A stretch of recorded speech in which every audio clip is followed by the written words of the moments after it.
There are specific devices coming from human medicine called Freestyle Libre.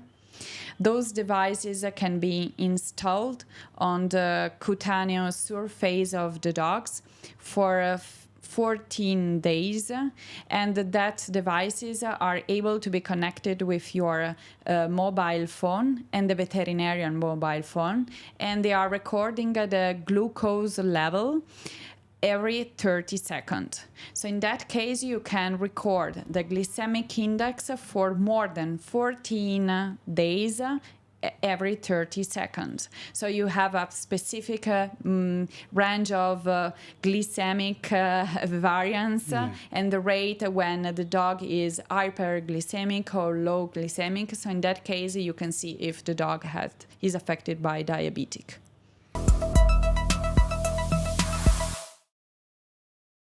Welcome to Nepal. Thank you. And we are glad to see you in Nepal, and we are very happy to talk about dog nutrition with you, because you are the expert of Mons dog food in Italy. In Nepal, this is a very, very rare opportunity to us to talk with you about nutrition. So first of all, I would like to thank you for the invitation, because I think that I feel at home here, and I'm going to share my knowledge on nutrition, because you are more than welcome to ask everything that you want about nutrition, and we can go further and further in details with you. Thank you. First of all, can you tell me about nutrition? Why nutrition need for dog and cats and our pets? Why? That is important role of the nutrition. There are several roles of nutrition, but I think that the first to be mentioned is that it's able to prevent disease, but at the same time is also able to maintain a good health. So this is a very important part of the nutrition, because we can provide by a specific food, and that should be balanced, all of the nutrients needed to maintain the normal function at different level. For example, at the liver level, at the stomach level, wherever cells, tissue, they need specific nutrients. And this is why by a complete and balanced nutrition, we are able to prevent a disease at that level. Talking about disease, commonly we know diabetes as a human disease, and many of people of Nepal and all over the world, many people suffering by diabetes. And nowadays, before 10 and 20 years in Nepal, we don't know about the diabetes with pets and with dogs. And now in Nepal, diabetes are going up and up to the pets and dogs mainly.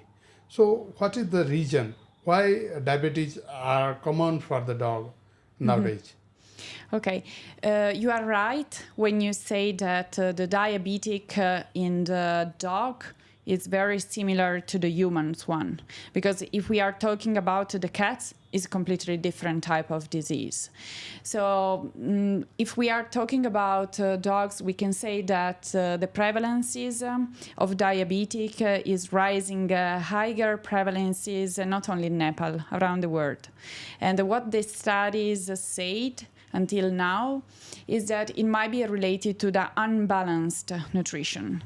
So if you provide a too high level of simple sugars, or you do not correctly balance the protein and fat level in the diet, then the metabolism of the dogs convert the carbs in a simple sugar, and then it will be the result will be an increased level of insulin release. And if you release a too high level of insulin, then the receptor can be not sensible as before. So at the end, what you can do if you have the diagnosis of diabetic is not only provided insulin dosage specifically, of course, for each dog is individual dosage, but also associate a specific nutrition. And the specific nutrition for diabetes is composed by high level of protein, high level of fiber, because you have to reduce the glycemic index. And then at the same time, you have to reduce the fat, because there is an overlapping disease between obesity and diabetics. So sometimes if you have an obese dog, you also have a diabetic dogs. So with that balance of high protein, high fiber, low fat, you can reduce the obesity, so you can meet the ideal body weight. And at the same time, you can limit the secretion of hormones produced by the adipose tissue that can have a negative impact on the, we can say, glycemic control. So, and then of course, on the specific diet, you have to balance the type of the carbohydrates. So do not use carbohydrates with high glycemic index, because in that case, you are worsening the situation. So you have to select something like potatoes, something like tapioca, so very low glycemic index carbohydrates. If I am a dog owner, what will be my common mistake for nutrition of my pets? Why I should choose dog food only? Why I could not give my homemade food to my pets? This is a really good question. The most common mistake is to provide something from the table to the dogs. Because if you provide something from the table, it means that it's not well balanced from a nutritionist. And in that case, and maybe you associate or not a commercial diet. This is can be in both cases. You are giving a not balanced diet. So if you provide a not balanced diet, you don't know exactly the protein amount, the fat amount, the carbohydrate amount, the fiber amount. So in that case, you don't know exactly the response of the metabolism of the dog. And if you have a dog which is predisposed to the diabetic or obesity, then you can have higher prevalences of those diseases. So my suggestion here is always to provide a balanced diet. That doesn't mean that the homemade diet are always not balanced diet. If you have a nutritionist that study all of the essential nutrients for dogs, then they can easily, by a software of course, make a recipe for the dogs and say you have to measure that amount of carrots, that amount of meat, that amount of rice, and then cook in a specific way, add vitamins, add minerals, and then they can provide the right diet. But trust me that the commercial diet is already prepared, is ready to be used, has been not only formulated by a nutritionist, as I am in the Monge company, but is also checked by laboratory test. So there is the guarantees that this diet is able to provide all of the essential nutrients that the homemade diet is not able to provide. What is the difference between wet food and dry food? Technically, there is just the moisture level that makes the differences. But I always highlight that it's better to check the label, because not all of the wet pet food are complete diet. So try to find that definition on the label, because this is a guarantee of what we say until now. So the food is able to provide all of the nutrients needed by the animals. For example, is only written complementary. Complementary means that maybe there is a deficiency of zinc, of vitamin E, and so on. So check complete, and then you have a food, wet or dry, which is almost the same. The only difference is the moisture. What is the difference between the range economic to super premium? Why you should make this varieties of food? When we are talking about standard economy, that means that we are still providing all of the nutrients, but the complexity of the recipe is quite simple. If you compare with recipe like super premium ones, where we are adding functional ingredients like prebiotics for the intestinal wellness, antioxidants, and so on. And then if you compare the maintenance diet, despite if it is a standard economy of premium, super premium, with the veterinary diet, then it is another steps, because the veterinary diet are balanced for a specific disease. For example, in the obesity or diabetic pet food, we say that high protein, high fat, high protein, high fiber, low fat. But this is not a maintenance diet. This is a diet specifically formulated to reduce the excess body weight and to limit the glycemic index. Or we have several different examples. The kidney failure diet, so the diet that is needed in case of dog with that kind of disease that usually is a chronic disease, is formulated with low protein, so just the opposite of what we say until now. So low protein, high fat, because they don't want to eat, so you have to stimulate the appetite with a high fat level.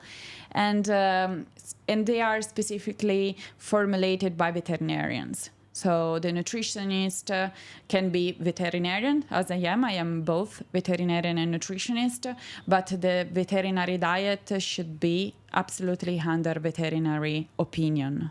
What kind of diet I have to give them every day? One veterinary diet, or economic food, or super premium food? Okay, it mainly depends on different parameters on your dog, first of all, because they have a specific requirement. For example, if it's a sterilized dog, castrated dog, or if it's an inactive dog, so he doesn't like to walk a lot. So it means that you have, for example, to provide a diet with a restricted amount of calorie in that case, in both cases. So if it's sterilized and is living in an apartment, or if it's is also, we have to talk about cost. Honestly, because despite if I'm suggesting you the best food should be always the best, but we have to find a compromise with the reality of the pet owner portfolio. Because if they cannot spend so many money in buying the food, then we have to find a compromise. And the standard economy is absolutely a good compromise. Of course, if you have any disease, then you cannot stay in the standard economy. You have to scale up the commercial definition and then go to the super premium. If you have a specific disease, which is like the chronic kidney failures, then you have to go to the veterinary diet. What is the syndrome of diabetes in the dog, and how we can know my dog is suffering with diabetes? Mm-hmm. Okay, there are specific symptoms, which are clinical symptoms. The veterinarian can recognize it. For example, the polyuria, polydipsia, but there are also other diseases that can have the same symptoms. There are specific tests. For example, the veterinarian can measure the glucose at the blood level as well as at the interstitial level. There are specific devices coming from human medicine called Freestyle Libre. Those devices can be installed on the cutaneous surface of the dogs for 14 days, and that devices are able to be connected with your mobile phone and the veterinarian mobile phone, and they are recording the glucose level every 30 seconds. So in that case, you can record the glycemic index for more than 14 days every 30 seconds. So you have a specific range of glycemic variance and the rate when the dog is hyperglycemic or low glycemic. So in that case, you can see if the dog is affected by diabetic. What is the common age for diabetes in a dog? Usually is more affecting the old dog than the young dog. We have a study that is saying it really depends on the countries. Let me tell you that. Because also the gender do not have a specific prevalences. Some breed have a specific prevalences Which of breed? diabetes. For example, again, in Europe, we have Labrador. And then we have a small breed like a Cavalier King that are more affected by diabetes. By diabetes, yeah. Yes. In Nepal also, some Okay. Labrador. So it might be possible that you have the same prevalences. But again, it's genetic. Genetic is in charge of the breeders. So it depends on the line of the genetics of your breeders. And then regarding the age, is a middle age, advanced age.